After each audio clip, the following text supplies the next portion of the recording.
So I'm out in the garden today, and I found an issue. I've known about this issue actually for a little while, but I think I finally figured out what it was. So something's been happening to my potato plants. I planted them in late February, early March. I'm in the southeastern part of North Carolina, and right now we are in the middle of May, and many of my potato plants are dying. I at first thought maybe it was some type of bug, because I didn't see a lot of evidence of a fungal disease. And I treated it with neem oil thinking, maybe that would help, but it didn't. Upon further investigation, as the problem continued to get worse, I have figured out that I believe it's blight. So it is a fungal issue. More than likely, it's early blight. Now, here's the thing about early blight, especially in my area. This year it's only May, so it's kind of weird for blight to come in. Usually I expect this in July or August. But this year we've had an unusually wet spring. I think we got like 18 inches of rain in the span of a couple of weeks, which is just bananas. That's just crazy for this area. It's also been incredibly humid. We had some cold, we had some warm. So we were having really cold nights and really warm days. And we were having, really high humidity, a lot of rain. And I think all of that equated to a perfect storm to allow blight to come in really quickly. And it's almost decimated my potato plants. But here's the good news. My potatoes have been growing for a couple of months. So I did go ahead and harvest some already to see where we were. And I found that I am getting potatoes. They're small, but I am getting potatoes. Now, typically when you see blight, and I'm going to show you, let me turn the camera around and I'm going to show you what my potato plants look like, what leads me to believe that it's blight, and we're going to kind of talk through what we can do when we found that blight has come in to try to save as much of the potato crop as possible. So here's a pretty good example of what I'm seeing with my potatoes. And you'll see here at the top the brown spots and the yellowing of the leaves. The funny thing is this happened almost overnight. Like it's only been a couple of days from the time I started to notice a slight wilt until we have, look at this one's almost completely dead. There are some over here that are completely dead, right? Then I have some plants where there's still green up top, but there's a ton of yellowing and brown spots at the bottom. So here's what we're gonna do. If you see blight in your potato crop, the best thing that you can do is go ahead and cut this stem right here. Cut it off, leave the tubers, so your potatoes, in the ground for about 2 weeks before you harvest them. We'll go ahead and cut this off at the soil, and we'll let those tubers sit in the ground for 2 more weeks. If you have a lot of disease, a lot of blight on the plant, that's what you're going to do.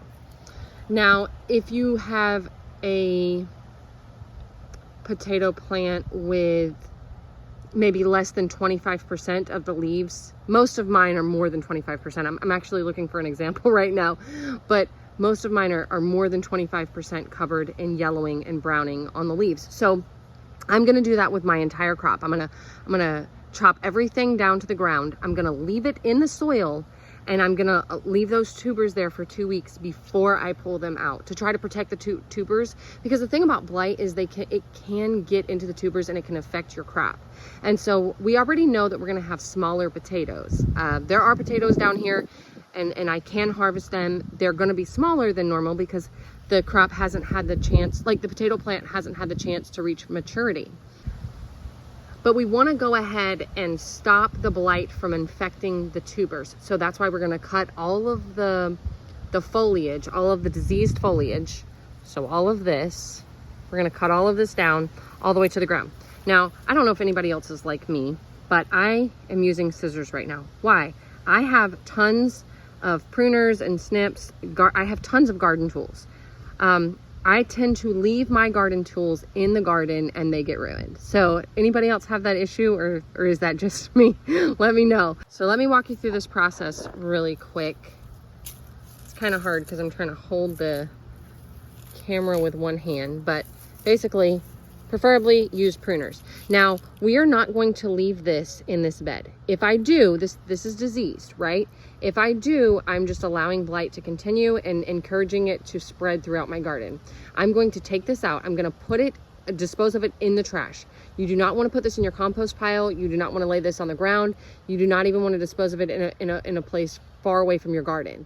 Go ahead and throw it in the trash. I'm actually going to put this in a plastic bag and tie the plastic bag up and throw it away in the trash inside the plastic bag. And the reason why I'm using a plastic bag, that might be a little bit of overkill, but I mean, obviously this crop is already decimated, but I have a lot of other beds out here, a lot of other garden beds out here, and I don't want to encourage blight to go to the rest of them.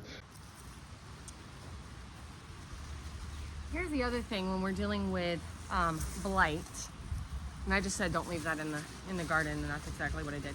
So here's the other thing when we're dealing with blight though. You don't want to touch your healthy plants without washing your hands in between, because it can spread so easily. We were just talking about how it can spread through the wind. It can also spread through your hands just by touching the diseased plants and then touching a healthy plant. So be very careful. I actually brought gloves out here to use. But because this entire bed is pretty well covered in blight, I'm not even gonna worry about that. I'm just gonna cut things down to the ground. And like I said, we wanna wait 2 weeks before we harvest the potatoes, before we harvest the tubers. But I'm gonna go ahead and maybe pull up, yeah, this is more than 25%, so just cutting it off. I'm gonna go ahead and pull up some tubers, just because I want to pull up some tomato plants just to show you guys what we're working with. We will still get a harvest, it's just going to be small. So I went ahead and chopped this one off right here, and I'm gonna pull this up. That is a new potato. It's a tiny little potato, but it's edible. And I don't see any evidence of blight on this potato. I almost said tomato. Blight does affect tomatoes as well. They're also part of the nightshade family.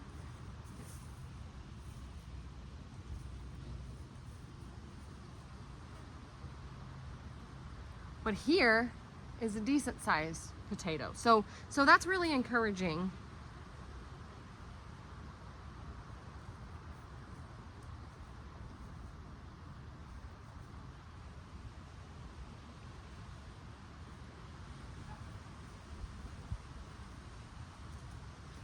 Here's another one. My hands are incredibly dirty out here in the soil. And interestingly, I don't know if you guys feel the same way I do. I actually hate wearing gloves. So I'm one of those weird people. I like to get my hands in the soil. I do not like to stay dirty though. I'm really weird about staying clean. But I have a hard time wearing gloves because I don't like the way that it feels. I actually like the feeling of the dirt, the soil on my hands. But then my hands get really dirty and they get really dry, and so it's almost a and I don't like that. So it's almost kind of, I guess, a double-edged sword or a catch-22. I want to have my hands in the soil, but I don't want to be dirty.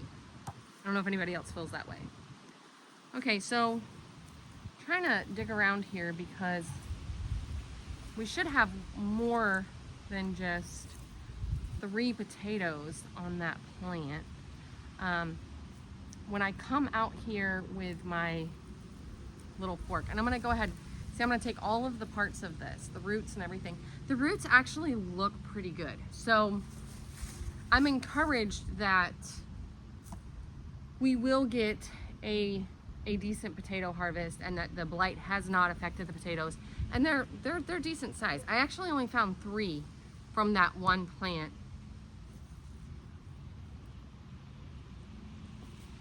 but that's okay. All right. Okay, so I'm gonna go through and I'm gonna continue cutting these off. Like I said, ground level, taking it out and just disposing of it.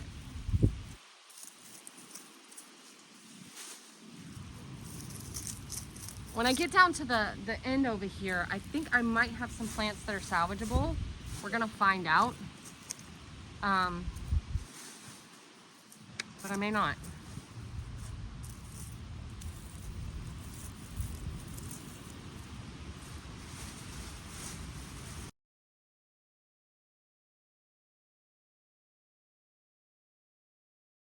So the aftermath of cutting the tops off the potatoes, and this is what I have, a full bag of blight infested potato plants. You'll see I left like a little corner over here.